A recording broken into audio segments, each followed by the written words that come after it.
Raider Nation, what's going on? You're watching the Raiders Report, and we got some news to hit before we get into our live coverage here on the Raiders Report around day 2 of the NFL Draft. Not only are we going to be breaking down the fact that the Raiders just went ahead and they declined the fifth-year options for Clelin Ferrell, Josh Jacobs, and Johnathan Abram, there has been a wild internet rumor out there around Colin Kaepernick because people like to take what Mark Davis said, twist his words, and now I got to go ahead and talk about it. So this is the news that happened bright and early this morning, and this is from Raiders general manager Dave Ziegler.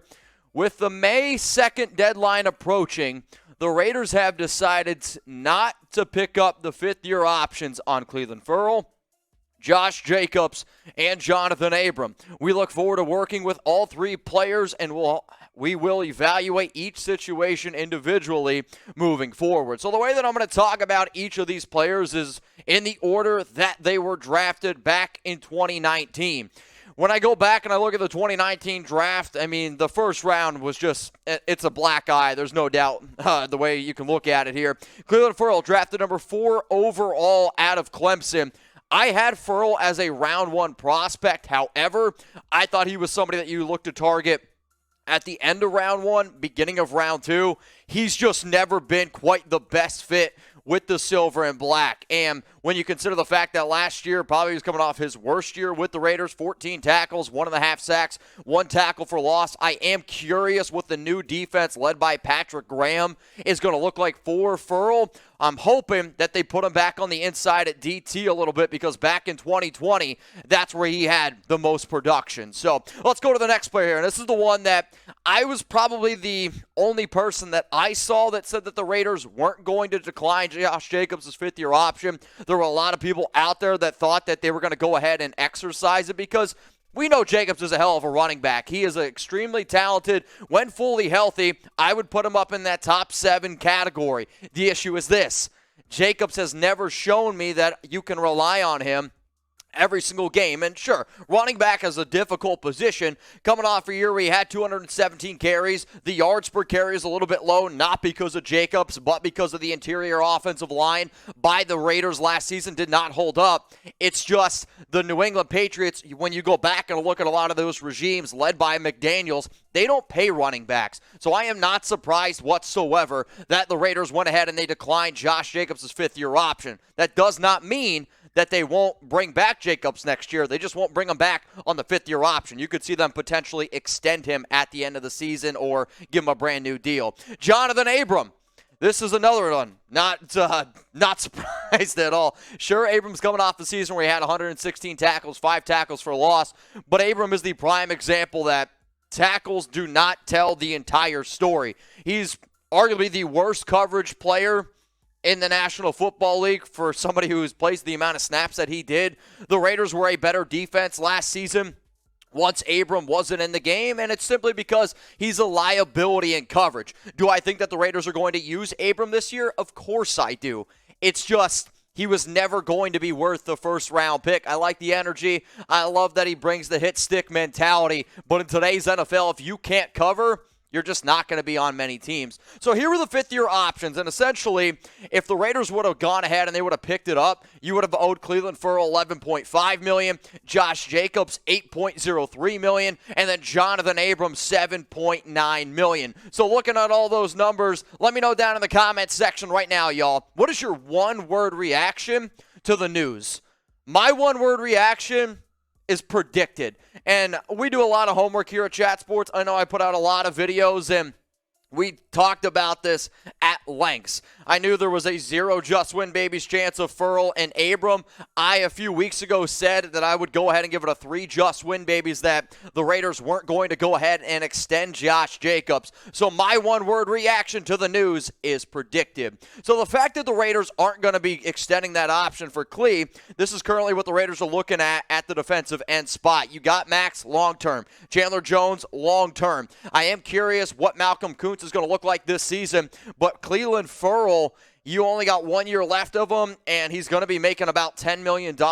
You can't really, you can cut him. You're just going to eat that $10 million. If you do trade him, you still end up eating money. It's just which NFL team out there is going to go ahead and trade for a player like Clelin Ferrell. It's not going to happen. At running back, this is also where it gets interesting because not only is Josh Jacobs under contract this year, but you got to look at Kenyon Drake and the way that they restructured his contract. Kenyon Drake's on the books next year for $4.4 million, and essentially, if they were to cut Drake, it would cost $7.7 million in dead cap hit. The Raiders went ahead, they signed Jacob Johnson. They also went ahead and signed Brandon Bolden, and with Jacobs' injury history, we'll call it, there hasn't been a single running back that's been drafted yet in 2022 with guys like Breece Hall still on the board with some other solid running backs.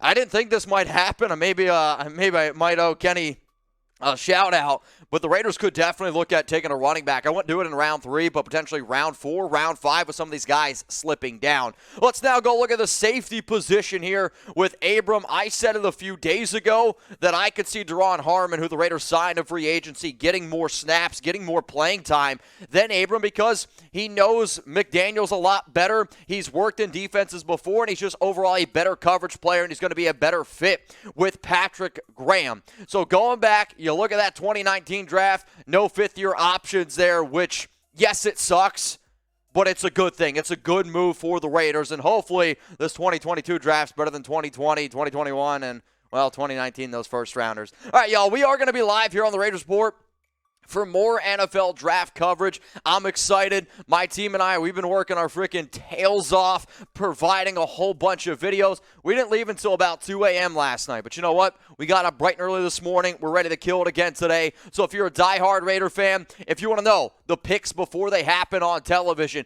hit that subscribe button. Turn on those notifications because we're going to be here for round 2. Round 3, the Raiders are on the board at pick 86. So speaking of the 2022 draft, let's look at some of the top edge players available because, well, Clelin Ferrell, defensive end. You see my connections here. And these are all according to our NFL analyst, Tom Downey. Arnold Ebiketie, the edge rusher from Penn State. You got Boye Mafe from Minnesota. I've talked about David Ojabo and Lanks. However, he's more than likely not going to be playing this season. Logan Hall, edge, but he also has some defensive tackle versatility. He's been a dude that I've talked about at lengths. And if Logan Hall's there at 86, I'm going to start doing some jumping jacks for joy. What about some of the top running backs out there? I'm not going to take any of these guys in round 3. Yes, Breece Hall's probably the guy that the value would absolutely be there. Kyron Williams, though, after his pro day combine, not overly all that excited about him. The running back that could actually intrigue a lot of people for the Raiders, I like Pierre Strong Jr. Yes, he went to a small school, but you know what? Dude packs a big punch. James Cook is a good guy. Also, I'm going to say Brian Robinson. The Raiders have always liked Alabama running backs. Hell, Kenyon Drake, Josh Jacobs, both Bama backs there. Look for the Raiders to go out and get somebody in potentially round 5 with one of those back-to-back picks. Not saying it's going to happen, but if they did, that's what I would look at. And then you look at some of these safeties on the board. Kyle Hamilton, hell, he slid all the way down to 14, which ended up pushing back some of these other players.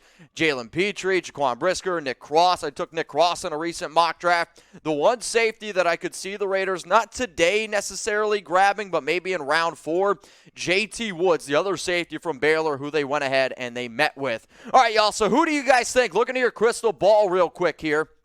And who should the Raiders pick at number 86? I still see Ziegler. I still see Josh McDaniels going with that best player available approach. No, it does not mean if a quarterback is on the board, you go ahead and take quarterback. You got to think of the best player available on the Raiders board. So let me know what you guys are thinking, who the Raiders should take at 86. The next thing coming up here on the Raiders Report is crazy rumors, man, and it's the internet rumors. I've had way too many people send me this, not only this tweet, but stories that people went ahead and they took from Mark Davis. So here's for this Occupy or whatever the heck Democrats, which I've heard is just a troll account. Breaking news, the owner of the Las Vegas Raiders drops bombshell, announces that they will welcome Colin Kaepernick to join the Raiders with open arms, and declares that Kaepernick deserves the chance because he sacrificed for an important cause. Retweet to thank the Raiders. Guys, this tweet has over 100,000 likes. It's got like 27,000 retweets. It's insane. You know what the most insane part is? It's also not true at all. The Raiders did not go out and sign Colin Kaepernick, and this guy hasn't even played since 2016. This has been a story that I've talked about at lengths before. What happened here is this.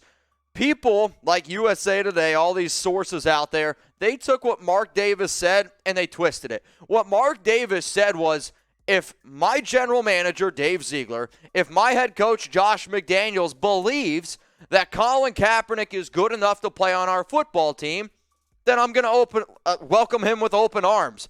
So what is he saying? He's going to trust his head coach as general manager to make the best decisions for the football team. That's what the owner is supposed to say. So he would say it about any guy. If I was good enough to play, he'd be like, I would welcome Mitchell Renz with open arms. Why?